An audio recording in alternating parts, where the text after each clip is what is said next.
A ver, escuchando. Sí, también en la mañana había un poco de gente, porque todo el mundo sigue de vacaciones. Han hecho sus tareas, ¿no es cierto? Ya. Han hecho los pasitos. Las tareas me van a servir como margen en el caso de que haya alta mortalidad en el examen práctico. ¿Se entiende? Entonces, quien haya hecho la tarea, ya lo tengo apuntado en una listita, va a ser considerado para alguna situación adicional en el examen práctico, igual que pasó con anatomía humana 1. Porque entenderán que no los quiero volver a ver en mi curso, los quiero ver en el hospital. ¿Me entienden? Ahora, vamos a hacer algunas preguntas para que vean cómo va a ser el examen. Ustedes ya saben más o menos cómo es. Pero lo que más me interesa aquí es que dilucidemos cómo tienen que estudiar, porque ya deberían ya haber leído el libro, ya deberían tenerlo claro, ¿no? La primera práctica de esta semana va a ser un repaso de todo. Y la segunda práctica va a ser simulacro hasta que tengamos el examen. Que más o menos nos dé 2 simulacros antes del examen. El de esta semana y la primera práctica de la otra semana. Luego de eso va a venir el examen práctico correspondiente, y listo, de cabeza y cuello, y van a estar listos para el parcial. En teoría, nosotros ya hemos culminado. Yo hoy día voy a avanzar algo de ojo, que es parte de la siguiente, y voy a hacerles la parte introductoria de neuroanatomía. Esta clase es clave, porque hoy les aperturo el mundo de neuroanatomía. ¿Eso qué quiere decir? De que neuroanatomía ya lo tienen que comenzar a leer, ¿ya? Porque en el segundo parcial, neuroanatomía va a ir muy rápido. Voy a venir a clases, vamos a hacer tallo, morfología externa, morfología interna, y ustedes van a tener que leer 2 capítulos del SN, incluyendo un poco en la región posterior, en la última parte del libro. Eso es bastante. Y lo interesante es que en neuroanatomía tienen que entender, ¿ya? Entonces, la base de neuroanatomía es ahora. La siguiente clase vamos a tomarla como un repaso teórico, con preguntas también. ¿Listo? Vamos a hacer lo mismo que voy a hacer con anatomía humana 1. Les voy a preparar un examen, unas preguntas tipo examen en el aula virtual, y ustedes la van a contestar y luego de eso las vamos a corregir, como vamos a hacer ahora en el modelo. Con eso ya habremos corregido unas 15 preguntas más o menos y ya van a tener un alto rango de todo lo que va a venir en el examen, ¿ya? Ahora, más vale advertir que lamentar. Neuroanatomía no es fácil, ¿listo? Ya les dije, pero ahora lo voy a hacer con mucho más claridad. ¿Por qué no es sencillo? Porque el contenido es amplio. 2, es la parte más similar que ustedes van a tener en este curso a la aproximación clínica. Entonces, en neuroanatomía los voy a convertir en neurólogos y neurocirujanos, ¿ya? Entonces, si no les gusta la parte clínica, ahora sí vamos a tener que tenerla en cuenta y vamos a tener que aprender a usarla y aprender a tomarla para nosotros. Porque en el examen van a venir preguntas de muchos tipos. Preguntas de índole clínico, preguntas de índole teórico, ¿ya? En la anatomía, en la parte práctica, nosotros avanzamos la parte práctica de manera rápida. De tal forma que a partir de la tercera semana, ya no hay más que avanzar. Entonces, lo que queda es los simulacros. De ahí voy a ser bien clara con esta promoción. ¿Listo? Los simulacros no es una práctica en la que usted va y si quiere va o no va. No. Tienen que ir. Porque ahí vamos a ver todas las estructuras que no se ha podido ver en el transcurso de todas las prácticas, porque es un montón, doctor. Si yo voy a avanzar las 500 estructuras que tengo que ver en tallo, no, menos. En tallo son 200 más o menos, en tallo. solamente la práctica de tallo no les va a alcanzar la vida. ¿Ya? Por eso vamos por partes. Los simulacros son importantes. Si pueden venirse a todos, vénganse a todos. ¿Ya? Porque en neuroanatomía tienen que sacarse 20 en el práctico. 20.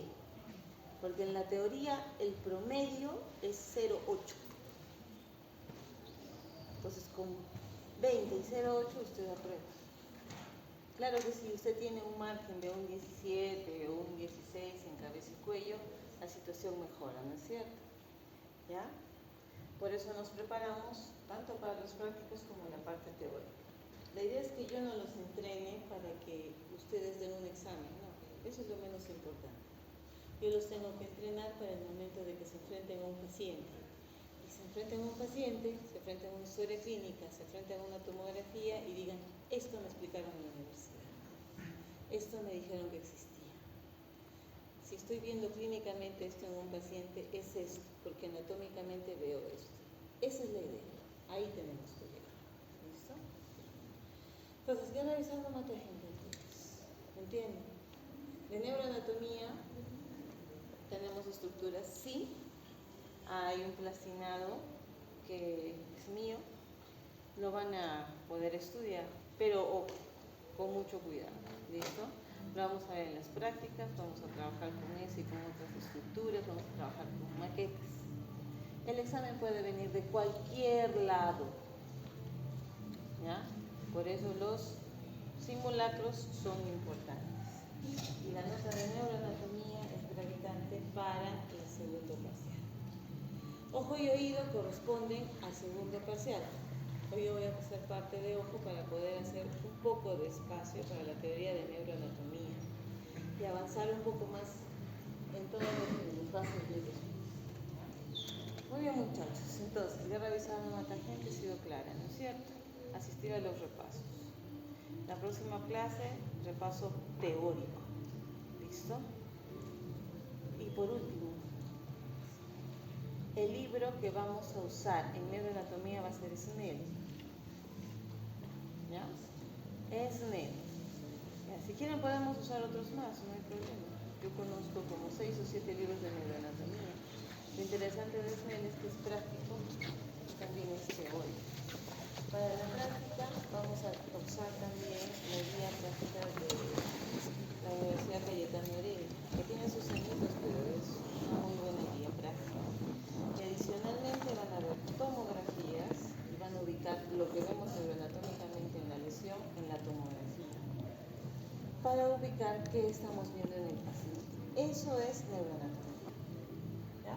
Igualito es como si usted llegara a su práctica en el hospital, o como yo cuando llega mi paciente y sé exactamente lo que estoy viendo, ¿no? Lo veo caminar y estoy viendo una rancha disfásica y estoy viendo un ACV cerebroso. O como me pasó anoche, no ayer, el sábado, veo a un paciente, llega con disque un síncope, pero era un ACV hemorrágico en fosa posterior, gigante. Y en esa luz no se habían dado cuenta. Entonces, a eso tienen que llegar, ¿ya? Lean desde ahora, no se confunden, por eso estamos empezando. Muy bien, ahora vamos a jugar al examen teórico. Como en el examen. Vean, ahí tienen. Por si acaso 947 del Gray. La siguiente van a ser 947, y otras páginas de Rubier. ¿Listo? Quien tenga su libro a la mano verifica, ¿ya? Porque esta pregunta no es considerada una pregunta difícil, no es rebuscada, es sencilla y no tiene que ver con la clínica. ¿Ya? Ya, doctores, un minuto, ¿qué es? Cuero cabelludo, ¿ya? ¿Quién más? A, B, C. Doctores, no están leyendo, ¿ah? No quiero ver celos en cabeza y cuello, ¿ah? Doctores. Ya, a ver, ¿quién es la respuesta? ¿Qué materia usted? ¿Y qué piensa la doctora? La doctora piensa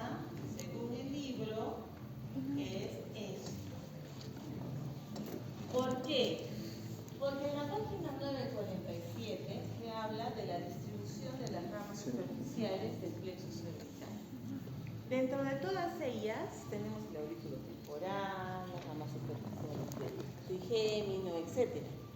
Pero de todas ellas, ¿quién podría confundir? Mire, ¿quién podría confundir? Primero, piel de la mejilla, puede ser, ¿no es cierto? Pero ¿quién se encarga de la piel de la mejilla de la región superior? ¿Facial? No, ¿quién? Trigémino, pues, B2. ¿Se acuerda la rama? Ah, ya. Dolor en cara, ¿qué es? Trigémino. ¿No es cierto? Parte muscular en cara, ¿quién es? Facial. Ah, ya, doctores, muy bien. ¿Músculo cigomático? No. ¿Quién inerva el músculo cigomático? El facial, ya está. ¿El músculo temporal quién inerva? Temporal profundo, nervio temporal. Ya, nervio temporal profundo, pero también hay una parte, la región anterior de la inerva. Ah, no, sí, el temporal profundo. Del B3. ¿Y el músculo digástrico? Si es vientre anterior, ¿quién? ¿Quién? Bobitas, ¿quién? Es un masticatorio, ¿quién?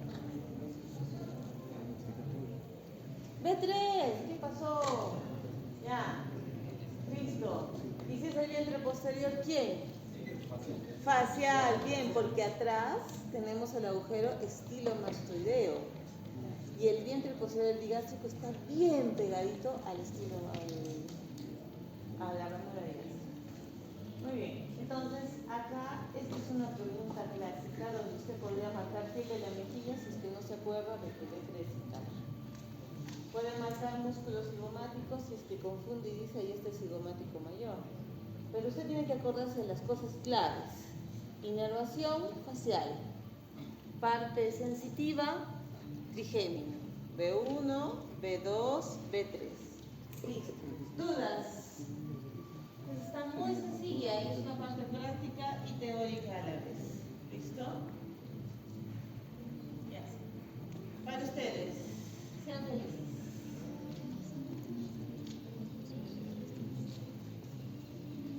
Ustedes van a trabajar con la parte con los desastres de otras carreras casi siempre. Entonces tienen que saber identificar. ¿Listo? Para saber qué pasó, lo que se tiene que saber.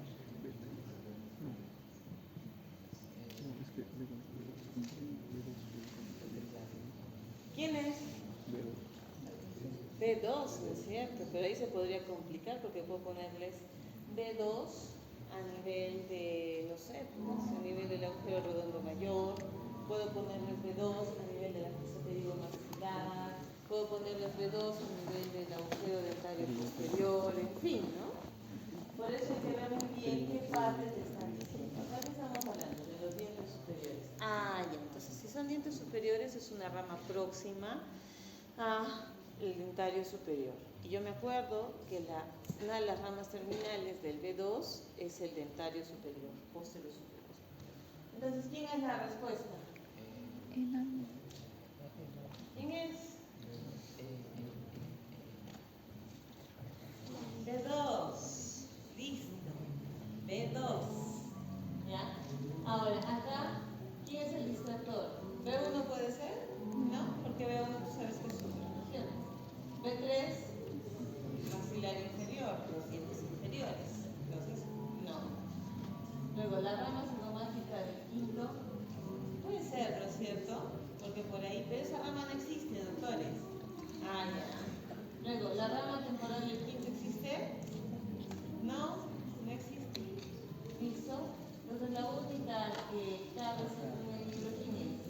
B2 en la fosa pterigomaxilar. Usted conoce la anatomía, usted le va a decir al paciente que tiene que ir al odontólogo para que revise la porción superior del maxilar superior para ver si existe algún absceso en esa zona, en la parte profunda, o le va a preguntar si es que ha habido una extracción del tercer molar en la región superior con alta manipulación. Y ahí se va a dar cuenta dónde está la lesión. Es sencillo, es convertirse en sencillo, ¿no? Muy bien, hasta ahí. La aproximación a la teoría, ¿ha quedado clara? ¿Sí? ¿Ha quedado clara? Ya. La siguiente clase, de estas va a haber 10. ¿Ya? igualito, las voy a colocar en el aula virtual, las van a aperturar aquí y van a tener 20 minutos para hacer toda esa connotación, pelearse con el aula virtual, decir esto no es, esto sí es, ustedes y su aula. ¿Ya? Les voy a poner si quieren 4 intentos para que den y vean qué ha pasado, si no es, si es, en fin, no sé. ¿Ya? Pero lo interesante de eso es que quede bien claro cómo van a venir las preguntas y que sepan que tienen que leer el libro. ¿Ya? Listo. Entonces, ahora vamos a hacer un poquito de equipo. Por si acaso se lo voy a subir a la hora virtual, ¿ya? Creo que no le subí las otras preguntas. ¿Qué es lo que pertenece para No, para el almuerzo, ¿qué pasa? Ya. sí, pero es que está Acá, a ver, ojo. Ojo está mucho mejor en Rubier. ¿Listo? No está tan bien en Grey, pero lo que yo voy a hacer acá es aproximarlos a una rama gigante de la cirugía, que es la oftalmología. Entonces, estas diapositivas les van a servir cuando ustedes llegan a oftalmología y les hablen de desprendimiento de retina, les hablen de varias cosas, que a veces cuando uno llega al hospital no tiene ni idea de qué está hablando. ¿Ya? ¿Qué ven acá? ¿Qué les impresiona? Ahora que soy arquitectura, la idea de las fotografías y ver espacios y los colores es fascinante. ¿No? Yo sí lo veo. Cuando era médico, cuando estudiaba medicina, no. Entonces, ¿qué ven acá? ¿Qué les impresiona? Los iris. Las expresiones, ¿no es cierto? Los ojos miran expresiones, te dan una visión de lo que estás viendo, ¿no? Ves sorpresa, ves ternura, ¿no es cierto? Ves miedo, ¿ya? De tal forma de que para las culturas antiguas los ojos eran el espejo del alma, ¿ya? Y bueno, no tenían mucha razón, porque esos espejos se miden en la relación que tiene la pupila, ¿ya? Ahora, ¿qué creen que hay acá? ¿Alguien alguna vez ha ido a consulta con un médico chino? ¿Un iridólogo? ¿Nunca han ido? Ya.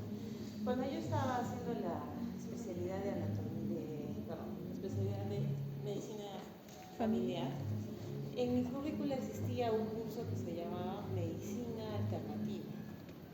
Entonces rotábamos un mes completo con todas las ramas de la medicina alternativa que existían, ¿no? Entonces ahí yo he visto iridología, he visto aromaterapia, he visto tai chi, herbología, porque salud tiene un edificio donde solamente es terapia alternativa. Es muy interesante. Pero dentro de todos ellos, la reflexología es lo que me llamó más, ¿no?, la atención. Resulta que hay médicos que ven sus ojos, de acuerdo con una lupa, y pueden decirle exactamente dónde está la enfermedad, igual que la reflexología.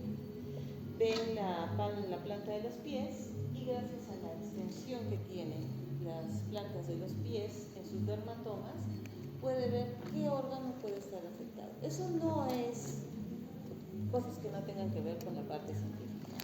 Tiene mucho que ver con la parte científica, con la conexión del sistema simpático y parasimpático.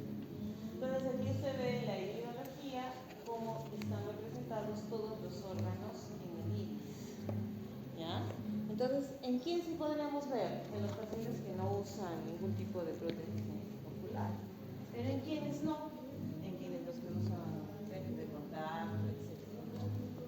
Esto le lleva a un iridólogo estudiarlo en aproximadamente 6 a 7 años. El neurocirujano estudia en 5 años, este estudia 7 a 8 años solo iridología.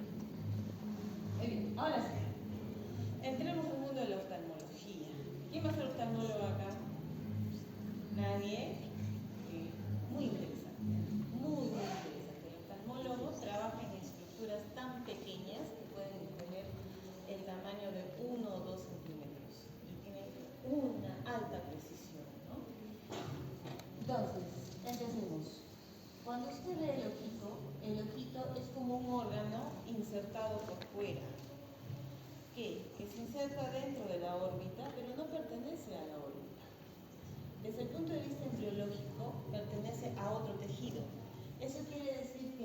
ojo es independiente de todo lo que está afuera, pero todo lo que está fuera del ojo, que es oftálmico, depende casi al 100% de la supervivencia del ojo. ¿Eso qué quiere decir? Que si le pasa algo a la conjuntiva, ingresa una infección a la región interna del ojo y tenemos problemas. ¿Listo? Para eso tenemos una primera barrera que es la conjuntiva. ¿Ya? La conjuntiva, si está pegada al párpado, es conjuntiva palpebral. Si está pegada al ojito, es conjuntiva bucal. Pero hay una zona, pregunta de examen teórico, donde no hay conjuntiva. ¿Quién es? La córnea. En la córnea no hay conjuntiva. De tal forma de que si existe una conjuntivitis o hay alguna laceración en córnea, es el lugar más sensible que tiene el ojito. ¿Ya? Por eso cada vez que tú ves acercándote algún objeto al ojo, el primer reflejo es que cierres los ojos. ¿Para qué? Para proteger la córnea. ¿Ya? Muy bien. Luego, la conjuntiva por arriba tiene un fondo de saco superior y un fondo de saco inferior. Ya cuando usted comienza a llorar, ¿de acuerdo? La lágrima sale de la glándula lagrimal, luego baja, inunda el ojito y se recoge en el saco, ¿sí? Pero se almacena ¿en dónde? En el fondo del saco superior e inferior. ¿Quién más se almacena ahí? Los bichitos cuando hay una conjuntivitis. Por eso en la mañana, cuando hay una conjuntivitis, el ojito amanece pegadito. ¿Ya? ¿Por qué? Porque todas las secreciones se almacenan tanto arriba y tanto abajo, en dos fondos de saco. Fondo de saco inferior y fondo de saco superior. Y una cosa más, la conjuntiva y la córnea son tan importantes que por delante de ellos yo tengo la inserción de las pestañas. Entonces, las chicas que nos encanta ponernos las pestañas, tenemos que acordarnos que estamos bien cerquita de la córnea, porque hemos llegado a ver perforaciones por culpa de la colocación de pestañas. ¿Ya? Muy bien, ¿qué hay ahí? ¿Qué es eso? ¿Nunca has visto eso? ¿Retinoblastoma? En Arequipa es muy común. Catarata. Muy común. ¿Qué es eso? Es un terigio. ¿Ya? O lo que ustedes le dicen capacidad, pero como estamos entre médicos, porque ustedes van a ser médicos, le vamos a decir terigio. ¿Ya? El terigio ocurre por un engrosamiento a nivel de la conjuntiva. ¿Gracias a quién? A la luz y a los rayos UV. Eso quiere decir de que todos acá tendríamos que usar lentes con protección de rayos UV. Sí, pues, todos. Por eso tengo lentes con lunas de colores. No por moda, sino por proteger la conjuntiva. Cuando usted tiene esto, el oftalmólogo tiene que sacar la conjuntiva correspondiente. Pero si la saca, tiene que colocar algo, ¿no es cierto? Porque si no, la esclera queda desprotegida. Entonces, ¿qué coloca? Mucosa del labio. Mucosa del labio. ¿Ya? Acá se tiene la pupila, que también puede ser cubierta por el famoso terigio. Entonces, si usted tiene el terigio y está por acá, tiene la opción de operarse sin que haya mayor complicación. Pero si está por acá, ya sabe que puede haber complicación. ¿Quién es este? Una conjuntivitis, ¿no es cierto? Es una patología muy común. Y usted ya sabe que acá los bichitos se almacenan en el fondo saco superior e inferior. Entonces, cuando ustedes echen la gota ¿dónde tiene que ir? Arriba y abajo, si no, no va a servir. ¿Me entienden? Por eso cuando la enfermera aplica la gotita, ustedes aplican las gotitas, tienen que decirle, mueve el ojo hacia arriba, mueve el ojo hacia abajo. No por moda, sino porque anatómicamente arriba tengo el fondo de saco superior y anatómicamente abajo tengo el fondo de saco inferior. Igual pasa con la anestesia cuando hay algunas operaciones intraoculares. Muy bien, capas del ojo. ¿Ya? Primera capa, tengo una dura y resistente atrás que le da forma al ojito, que es la esclera, que es lo blanquito, ¿ya? Lo blanquito del ojo. Luego voy a tener la coroides. ¿Cuál es el significado clínico de la coroides? La coroides lo que hace es nutrir la retina. ¿Sí?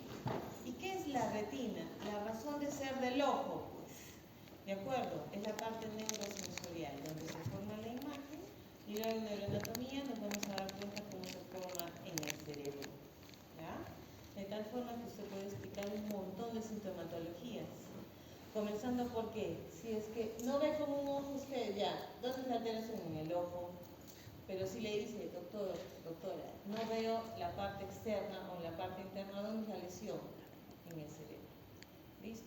Hay que tratar de entender eso para poderlo ver en el tiempo. Y este amarillito que usted ve al fondo, ¿quién es? La retina. La retina es el órgano neurosensorial y tiene dos puntos importantes. El punto ciego, que es la papila óptica. ¿Cómo se llama? Papila óptica, donde ingresa el nervio óptico. ¿Listo? Y tienes otra zona en la que hay mayor cantidad de conos y bastones, que es en la zona en la que usted ve bien, ve mucho mejor, que es la mácula. ¿Ya? Hay una enfermedad que es la maculitis, que es la inflamación de la mácula, que produce ceguera poco a poco. Entonces, ¿cómo normalmente se trata? Con vitamina A, retinol, altas dosis, antioxidantes. ¿Listo? Entonces, si le gusta a usted comer mucha comida chatarra, mucha gaseosita, etc., y se expone mucho a ese tipo de toxinas, podría terminar con una inflamación como esa. Ahora, esto es la parte sensitiva, pero para que el ojito tenga forma, tiene que tener una bolsa de agüita. ¿Cómo se llama?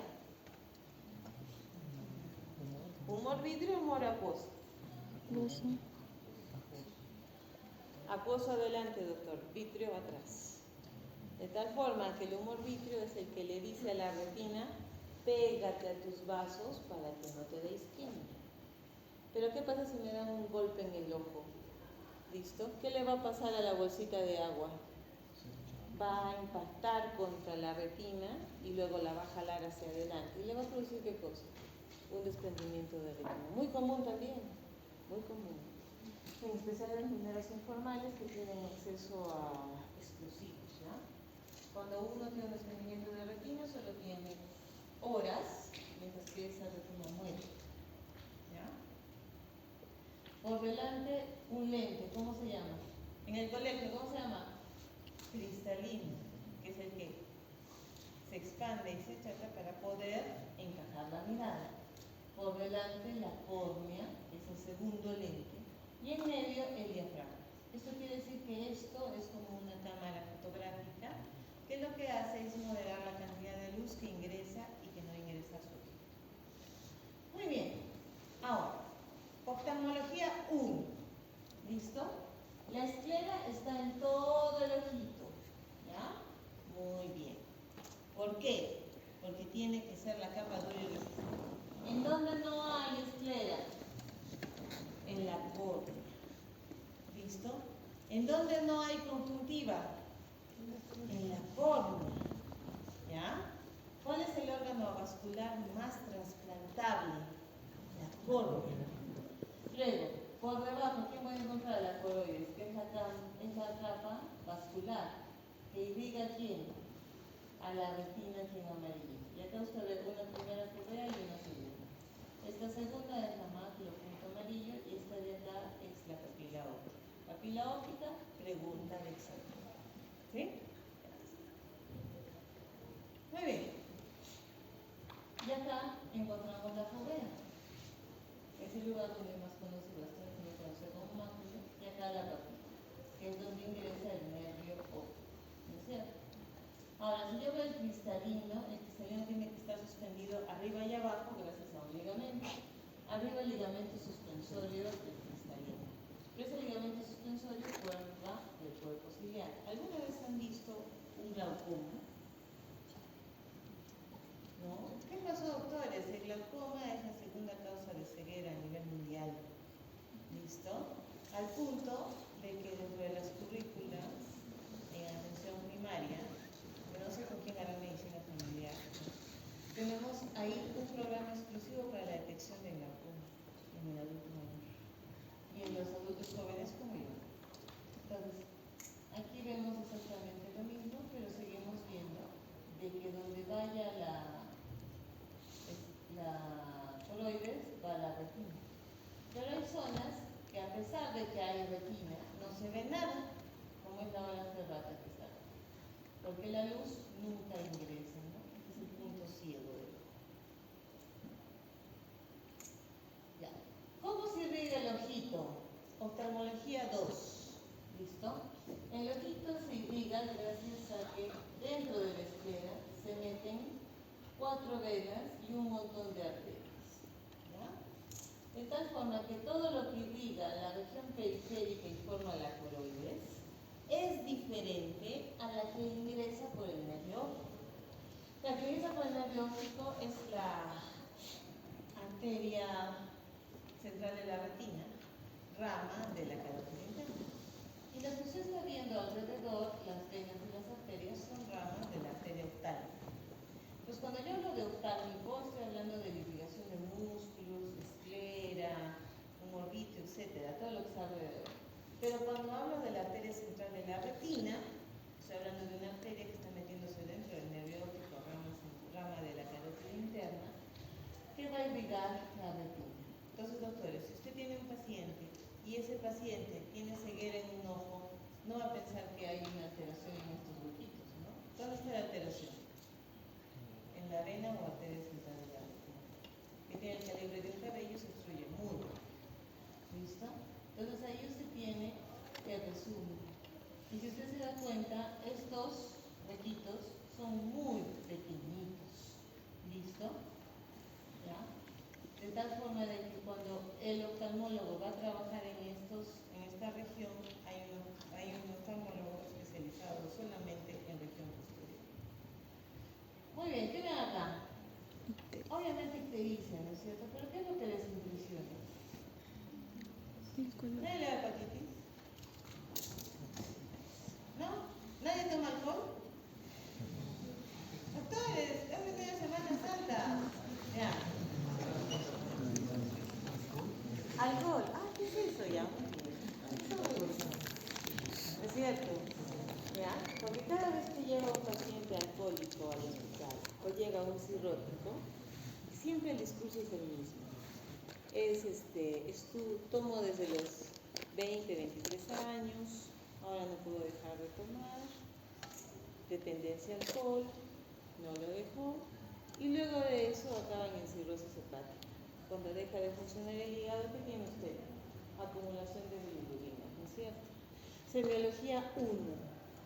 El primer signo semiológico de alguna alteración en la bilirrubina es las escleras amarillas, en varios ramos. Aquí debe tener un 10 de bilirrubina, pero usted tiene que saber detectar desde un 2 o un 3 de bilirrubina. ¿Hay otras cosas que puedo ver en las escleras? Sí, claro, como los pigmentos tipo carotenoides o otro tipo de enfermedades que se reflejan directamente en la esclera. Por eso es importantísimo verificar la ictericia. ¿Ya? Entonces es un signo semiológico. Y acá también estoy viendo la piel amarillenta. Eso quiere decir que tiene más o menos un 10 de bilirrubina. Ahora vamos a la parte más interesante, que es la cámara anterior. Cuando usted haga oftalmología, van a dividirle el ojito en una cámara anterior y una cámara posterior. La cámara anterior es el lugar que va a enfocar la luz y va a enfocar la imagen. Mientras que la cámara posterior es el lugar donde se va a formar la imagen. ¿Listo? Entonces, en la cámara anterior, imagínense una máquina fotográfica y por delante va a tener un lente. Ese lente se va a llamar la córnea. ¿Tiene conjuntiva la córnea? No. ¿Tiene esclera? No. ¿Tiene coroides? No. Doctor, entonces ¿cómo se irriga? Fácil. La córnea, al ladito y alrededor, tiene contacto con el cuerpo ciliar. Y el cuerpo ciliar es un lugar donde hay un plexo vascular que lo irriga casi de contacto, igual que el cartílago. ¿Ya? La córnea tiene 12 capas de células. Esas células se van modificando en el transcurso del tiempo. Por eso cuando hay una laceración corneal, le damos antibióticos durante un mes para que esa córnea pueda tener el tiempo de poderse reestructurar otra vez. Luego de la córnea, atrás yo voy a tener a la pupila. La pupila es el diafragma del ojito. Cuando usted ve los ojos de colores, es el que se pinta de colores. ¿Ya? Ahorita lo vamos a ver también. Que tiene dos músculos, uno radiado y uno circular. Por eso es un diafragma. Por detrás de él, el lente, que es el cristalino. ¿Listo? El cristalino por arriba tiene un ligamento suspensorio superior e inferior que termina en el cuerpo ciliar. Y esta es la cuna del glaucoma. ¿Por qué? Porque el glaucoma es el líquido que está aquí que permite que todo esté en su sitio, nace acá y se reabsorbe acá. Eso quiere decir que nace por acá, se reabsorbe acá. ¿Sí? Cuando esto se obstruye porque este ángulo es muy pequeño, el líquido se acumula acá. Entonces, ¿qué le va a pasar al paciente? Dolor. ¿No es cierto? Pero cuando esto es muy agudo, esto, ¿a quién va a presionar? Al humor vítreo por detrás, y eso a quién va a estrangular, a la retina. Esa la córnea se las presenta. ¿Listo? Primer órgano trasplantable que no necesita histocompatibilidad. ¿Quién es? Córnea. No necesita histocompatibilidad, no necesita inmunosupresores. De tal forma de que todos podemos donar córneas en todo el momento de nuestra vida. Pero ¿quién puede donar las córneas? Paciente que no tenga precipitación en la córnea. ¿Cuándo se comienzan a precipitar proteínas? 6 horas, no, a las 3 horas después de la muerte. Por eso los trasplantes de órganos se tienen que hacer con el paciente todavía con el corazón latiendo, ¿no es cierto? Que tiene muerte cerebral. Usted dona una córnea y esa córnea salva un ojito. ¿De acuerdo? Cada persona puede donar en España hasta 12 a 15 cosas diferentes. Eso quiere decir que puede donar intestino, corazón, pulmones, vasos, riñones, etc. Entonces, por cada persona que dona órganos en un centro de alta especialización en trasplantología, se puede salvar 12 vidas. Y dígale a un paciente con hemodiálisis cuál es la diferencia entre ir a hemodiálisis y no ir a hemodiálisis. Es recobrar la vida.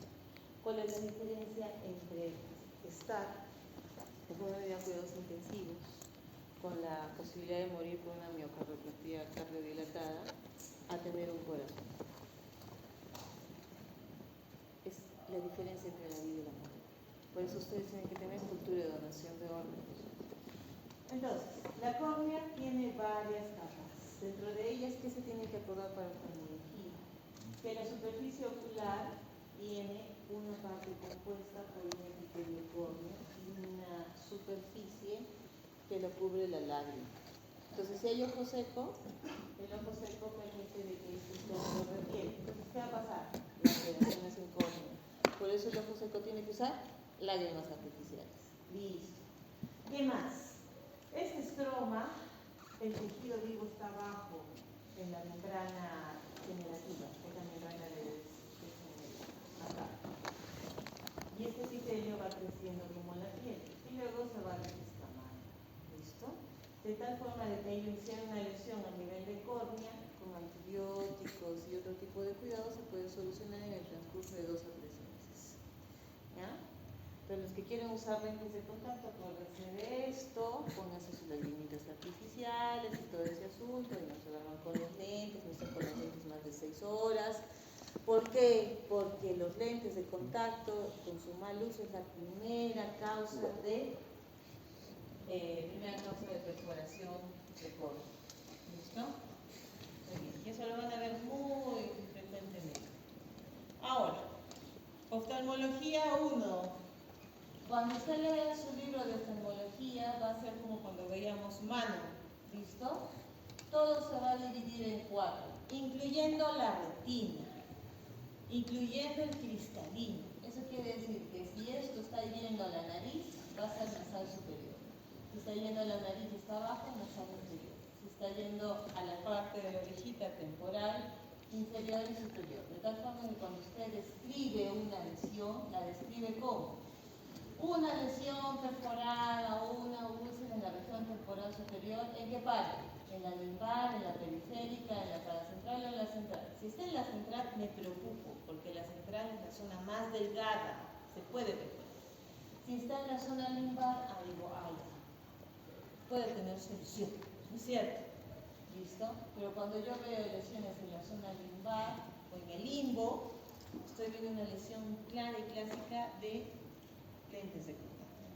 Entonces, esto se lo llevan para sus clases de oftalmología en su momento. ¿Listo? Porque el oftalmólogo se los va a describir muy rápidamente y no van a saber que están viendo. Ya, la cirugía láser. Hace unos 3 meses fui con mi hija al oftalmólogo. Porque como se ve, yo uso lentes, ¿no es cierto?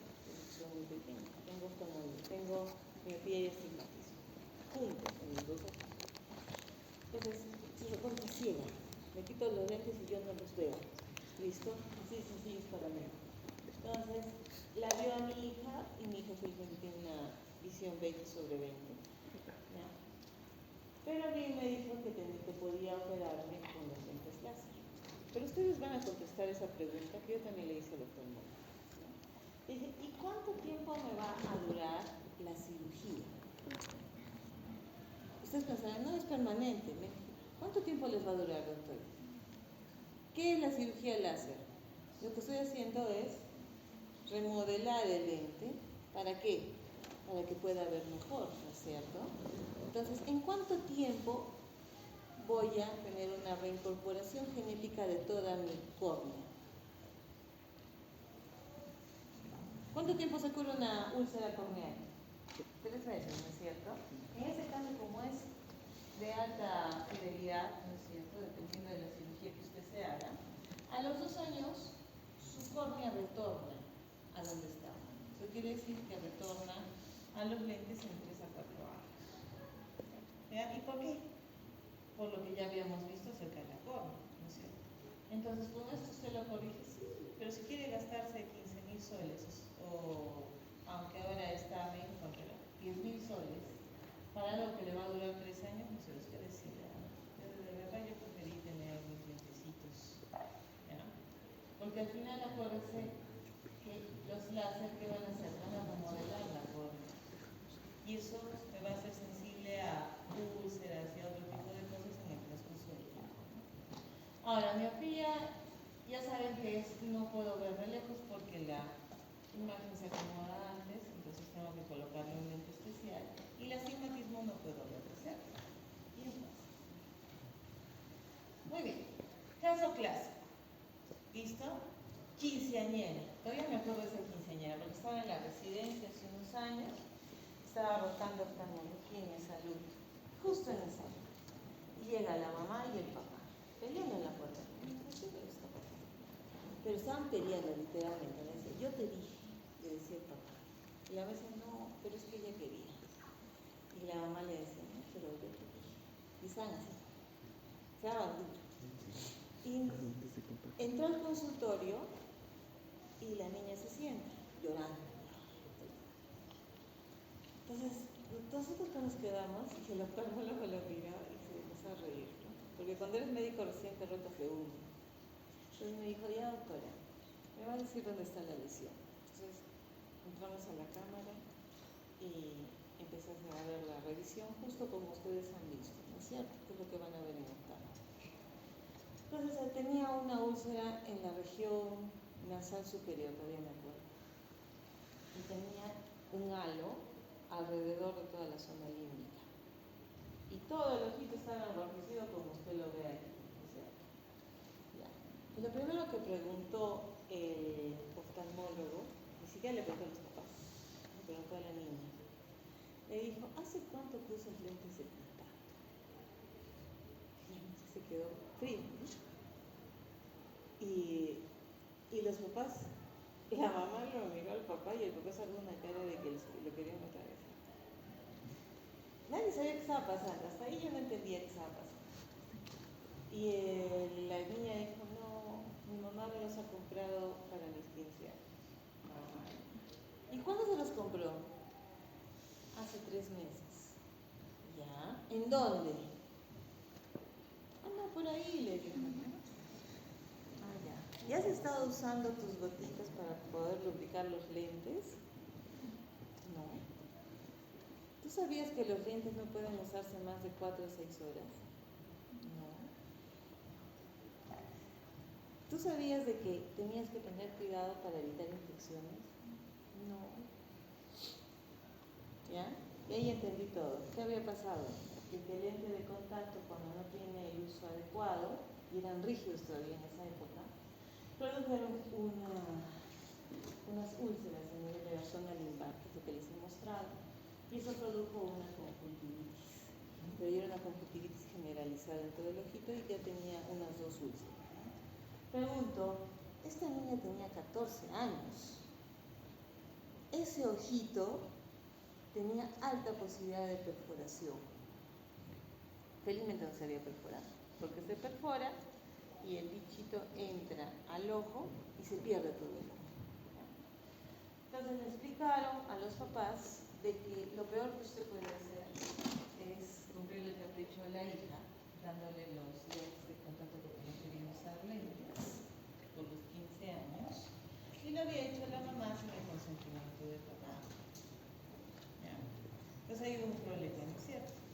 Pero el problema vino después porque le tuvimos que hospitalizar y hubo que ver un montón de cosas por ahí, tuvieron que ponerle vancomicina, todavía me acuerdo, me hicieron preparar vancomicina y gotas, porque no había en esa época, ahora sí. Porque estoy hablando de hace unos 8 años atrás. Entonces, mucho cuidado con los lentes de contacto. Ahora también hay lentes semirrígidos, pero tienen que lubricarse y tienen que cambiarse todavía cada 4 o 6 horas. Muy bien, vamos a hablar de la coroides. ¿Qué es de la retina si es que no hay irrigación? ¿Ya? ¿Qué pasa si yo ahorita cierro la bocatoma del chile y ustedes se quedan sin agua 6 meses? ¿Nadie se imagina sin agua? Es como en el COVID, cuando no había papel higiénico y todo el mundo compraba sin papel higiénico. ¿Me entienden? ¿Ya? Cuando en mi casa se cae el internet, mis hijas se ponen a llorar. Tengo 2 adolescentes, una de 12 y otra de 11. ¿Ya? Literalmente, mamá, no hay internet. Es lo que hacen el drama de la vida, ¿no? Puede faltarles lo que sea menos internet. Qué raro, ¿no? Esa generación es bien extraña. Entonces, le pasa lo mismo al ojo. Estos 4 puntitos son puntitos en los que entran las venas varicosas. Si le pasa algo ahí, todo el ojo tiende a morir.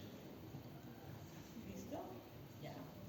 Entonces se va a acordar de los segmentos del ojo. Del segmento posterior, que es visual, con la retina.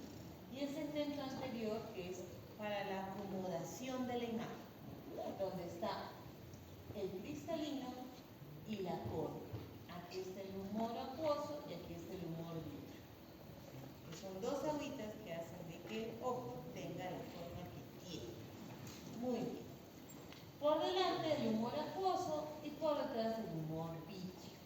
¿Listo? El humor vítreo no lo cambiamos mucho, ¿ya?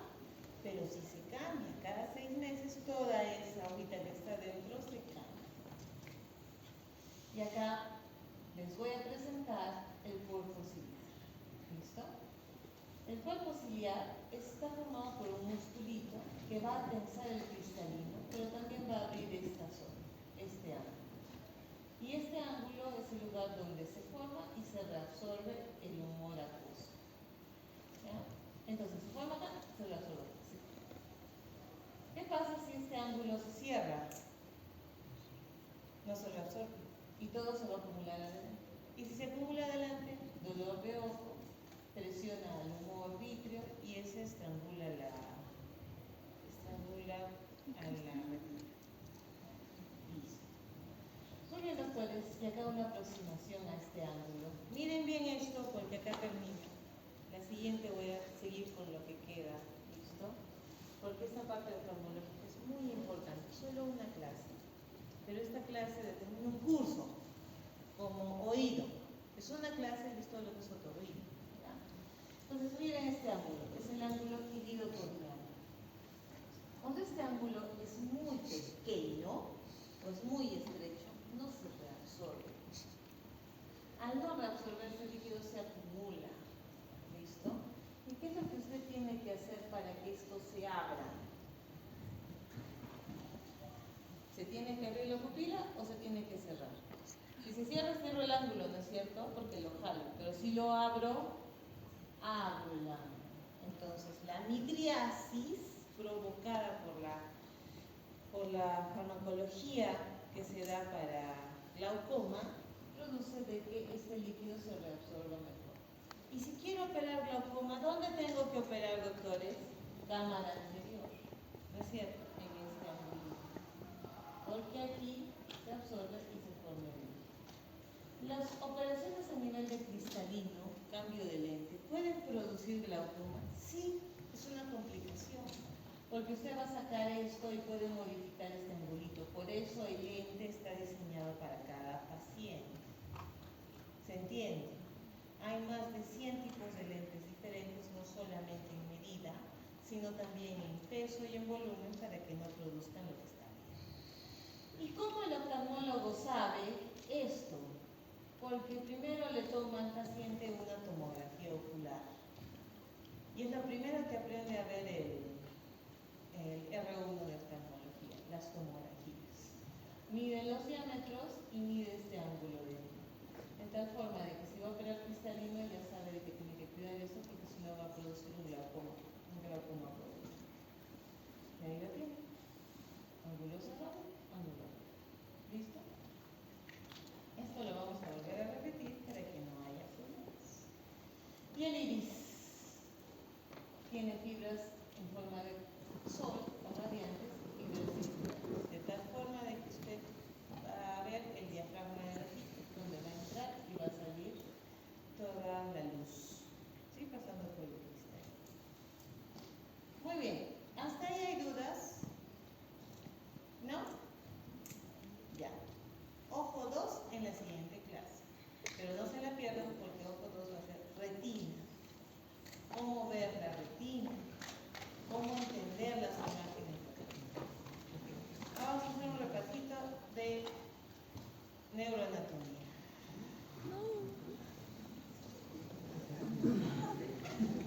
¿O no quieren? Sí. Mejor digan sí nomás. ¿Qué pasó? Normalmente esta clase no existe dentro de sílabos, ¿ya? Pero la vamos a hacer facilita para que ustedes lo entiendan bien, ¿ya? Miren, como en histología, escuchando acá, como en histología, vamos a hacer un compendio de toda su ciencia básica que han hecho desde que ingresaron a la facultad hasta ahora. Eso es neurona. ¿Ustedes qué tienen acá? ¿Qué es esto? La neurona. A la neurona la han visto en histología, la han visto en citología, la han visto como tejido, la han visto en bioquímica, les han hablado de neurotransmisores, en química, en fin, en todo, ¿no es cierto? Ya. Pero acá yo les voy a hablar de que la neurona tiene dendritas y axones. Escuchan, el axón saca la señal. Entonces yo quiero mover mi brazo, ¿y quién va a mover mi brazo? ¿Quién va a mandar la señal? El axón. ¿Listo? Entonces el cubital es un axón, es un grupo de axones. ¿Listo? ¿Y quién va a recibir? Las dendritas. ¿Quién recibe? La sensibilidad. ¿Quién comunica? La motricidad. Entonces las fibras motoras, ¿qué son? Axones, ¿no es cierto? Y las fibras sensitivas, ¿qué son? Dendritas, por general. ¿De acuerdo? No siempre es así, porque van a haber axones y dendritas que tienen diferentes tipos de composición, como ustedes han visto en histología y en dendritas. Muy bien, ahora, lo que entra en las dendritas, ¿dónde se procesan? En el cuerpo neuronal. ¿Y dónde están los cuerpos neuronales? En el sistema nervioso central. ¿En dónde? Cerebro, médula espinal.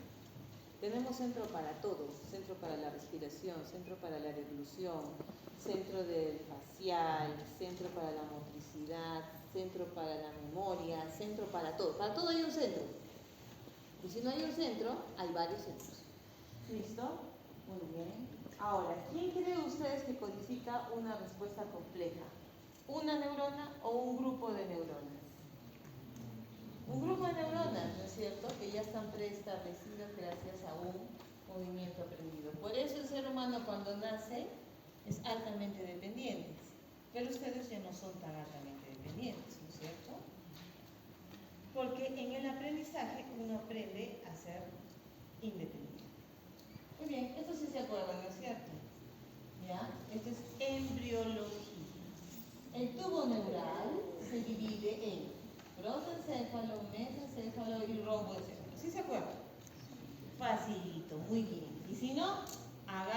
libro de embriología. Lo bueno de enseñar es que tiene también un repasito, ¿ya?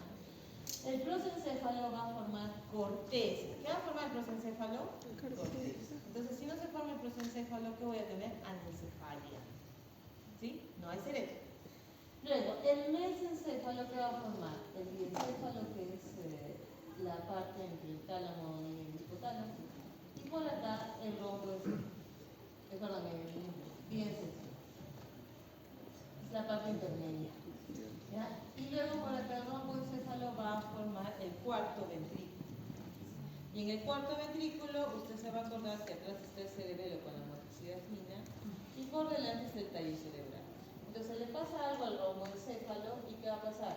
Simplemente el feto muere, porque no va a tener los centros de los pares craneales, tampoco va a tener el centro de la respiración ni la evolución. ¿Qué pasa si le falta el diencéfalo? No tiene control endocrino, ni las conexiones de arriba y de abajo, pues también va a morir. ¿Y qué pasa si le falta el prosencéfalo?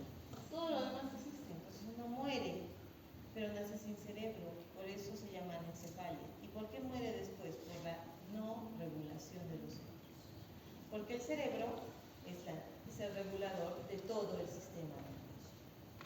Muy bien, ahí lo tienen. Esto es cuando ustedes tenían un mes de vida.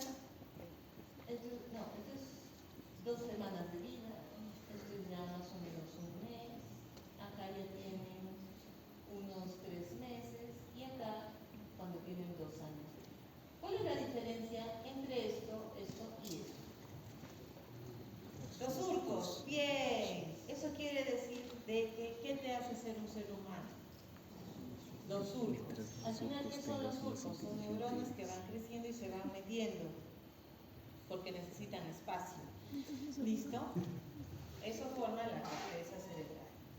Muy bien, ahí tienen cómo se forma, bien bonito, desde el tubo neural hasta el cerebro que lo encontramos aquí.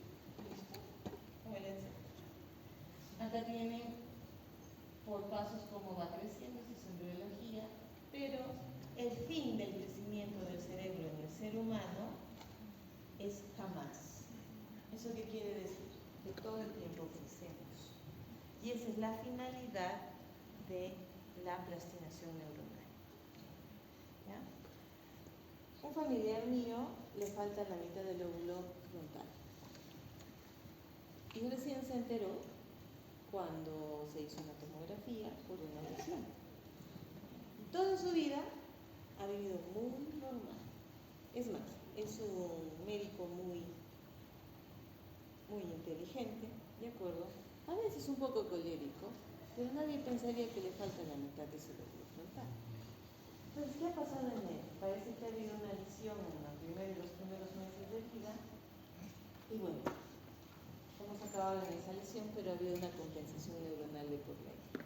Pregunto, ¿quién de ustedes ha tenido anemia en su juventud? ¿Nadie sabe? ¿Nadie sabe? Bueno, yo sé que tengo anemia ahora, sí, pero no cuando era un bebé porque mis papás sí nos cuidaban muy bien en esa época. ¿Y por qué hay tanto lío con la anemia? Porque el hierro es el principal formador de neuronas, junto con el oxígeno. Entonces, si un niño tiene deficiencia de hierro con anemia en los primeros meses de vida, hasta los 2 años, lo va a condenar a un coeficiente intelectual menor al que debería de tener. Por eso, obviamente, ustedes no han tenido anemia, pero hay otros que sí. No voy a decir quiénes porque estamos en etapa preescolar, entonces eso no conlleva conmigo en este momento. ¿Ya? Muy bien, ahora sí. Vamos a tengo el sistema nervioso central y el periférico. Entonces, cuando hablo del sistema nervioso central, voy a hablar del encéfalo y la médula espinal. Y dentro del encéfalo está el cerebro, cerebelo, tallo cerebral. Y en el periférico es lo que estamos viendo ahora, que es la función somática y la función autónoma. Somática, motor y sensitiva, nervio cubital, nervio radial, nervio mediano, nervio facial, etc. Y en la porción autónoma es el sistema simpático y parasimpático, que es lo que te regula cuando no eres consciente, ¿de acuerdo? O tú le dices, vamos a hacer digestión a tu intestino. No, simplemente pasa. Acá tiene el sistema nervioso central con el encéfalo y la médula espinal. Entonces ahora vamos a hablar de encéfalos, cerebro, cerebelo, tallo y bulbo. ¿Listo? Ya está. El periférico son todos los nerviositos que acaban en todo el cuerpo. ¿Listo? Y acá el sistema nervioso autónomo, con el simpático y el parasimpático, que también lo vamos a ver en neuroanatomía como parte de un capítulo. Vamos a ver todos los neurotransmisores, cómo funcionan y van a aprender cómo se puede ver un envenenamiento por algunas sustancias y cómo los matan. Ahí tiene su correlación anatómica. Este cuadrito engrana la parte morfológica con la parte funcional y la parte bioquímica. Esta es su base. Con esto ustedes entienden el libro. Porque en el libro les van a decir los ganglios basales con la dopamina. Es decir, ¿y cómo es eso? Ah, ya. Entonces yo me acuerdo que la dopamina tiene que ver con la motricidad voluntaria, la regulación de la motricidad voluntaria, y si cae la dopamina, ¿qué tengo? Parkinson. ¿Listo? Muy fácil. Así pienso. Muy bien, ahora vamos a las vías nerviosas. Acá, no sufran. ¿Listo? Ya. Alguien ha ido a... En Lima se han estado, ¿no es cierto? Pero ahora nos parecemos mucho en Lima. ¿Listo? Ya. La Avenida Ejército un sábado en la tarde. Así que en la tarde, ya, a las 3 de la tarde. ¿Ya? Horrible, ¿ya? O si no, un día de semana, como ha pasado hoy día, a las 2 de la tarde, cuando todos los colegios están saliendo y todo el mundo quiere pasar. Ya, no, ni siquiera muy lejos, ya, acá, al lado de la Facultad de Medicina, cuando sale el Colegio del Pilar, y no puedes ni siquiera caminar. ¿Ya? Entonces, ¿usted qué está viendo? Carros que van hacia arriba y carros que van hacia abajo. Entonces, vías que suben, vías que bajan. Escuchando, ¿ah? Vía que sube para que se haga consciente en la corteza es sensitiva. Entonces la sensibilidad sube y me avisa. Pero ¿quién conecta una respuesta? La vía motora. Entonces, la vía sensitiva que recoge y lleva, ¿qué son? Dendritas. Y la vía que manda la señal, ¿qué son? Axones. Se acabó. En la mayoría de los casos. De tal forma que usted ve un nervio cubital y el nervio cubital tiene parte sensitiva y parte motora, ¿qué está viendo? Axones de neuronas y dendritas de neuronas que van a acabar en un centro para codificar una respuesta. ¿Se entiende? Entonces yo ya no voy a decirles, señores, estamos viendo una vía sensitiva, no. Vamos a decir, la conformación de la vía sensitiva epicrítica consciente es, usted se está imaginando una vía que viene desde afuera hacia arriba, ¿no es cierto? ¿Ya? Vías motoras bajan, vías sensitivas suben, pero las vías motoras bajan ¿de dónde? De la circunvolución precentral. Pregunta de examen. ¿Listo? Ahí es el centro motor voluntario. ¿Se entiende? ¿Listo? ¿Listo? Por ahí tenemos el arco reflejo, que su centro de integración es en la médula, o sea que no es consciente. Y las vías sensitivas suben. Eso quiere decir que se integra la respuesta. Y ahí tienes tu cuadro de resumen de los tipos de sensibilidad. Esto te va a servir para neurología, para neuroanatomía y todos los neuros que vengan después. ¿Listo? Ya.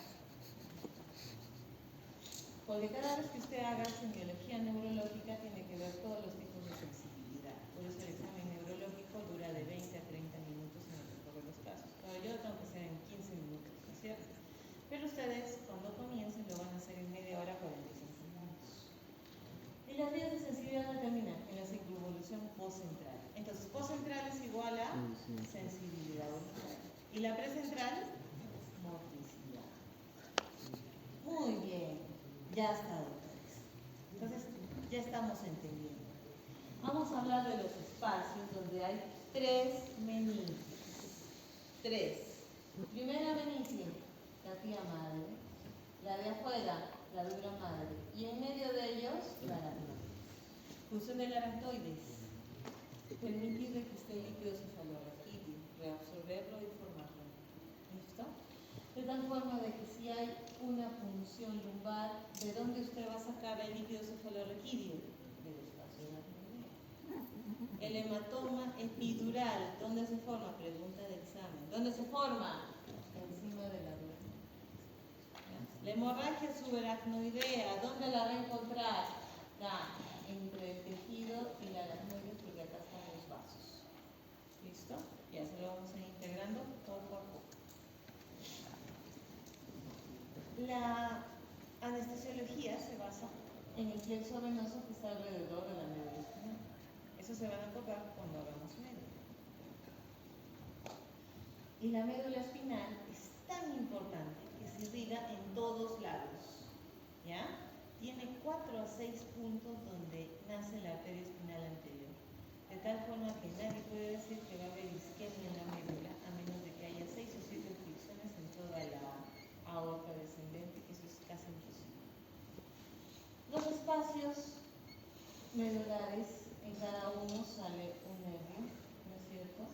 Exceptuando el C7-C1. Y acá vamos a ver la morfología de la médula, que también ya lo hemos visto en columna, y nada más. Muy bien, doctores. Entonces, en teoría están listos para leer sus medios. Háganme caso. Lean sus medios. ¿Ya? Comiencen con lo más sencillo, que es médula. Luego suban con tallo. Luego cerebelo e intégrenlo con cerebro. ¿Listo? Así se lee el SNEL. Pero el SNEL lo tiene al contrario. ¿Ya? Primero cerebro y después otras cosas más. Cuando lean el libro, acuérdense de los esquemas. ¿Listo? Cuando digan vías ascendentes, ¿cómo son vías ascendentes? Que suben, que se hacen conscientes, ¿no es cierto? Entonces, ¿qué son? Sensitivas. Cuando digan vías descendentes, ¿qué son? Motoras o eferidas. ¿Listo? Sencillo, doctores, muy sencillo. Les colgo hoy día todo en el aula virtual, voy a colgar también la otra ponencia que tenemos de retina y lean. La primera práctica de esta semana, que es el miércoles, es repaso. Todos repasamos. Y la segunda ya es simulacro. O sea que el sábado hacemos su primer simulacro hasta que sea el momento del examen. Son 2 simulacros. No quiero ceros, por favor. Si han hecho su tarea, a buena hora, serán considerados. Si no han hecho su tarea, no quiero llantos en el momento del examen. ¿Se entiende? ¿Listo? Ánimos, que les vaya muy bien.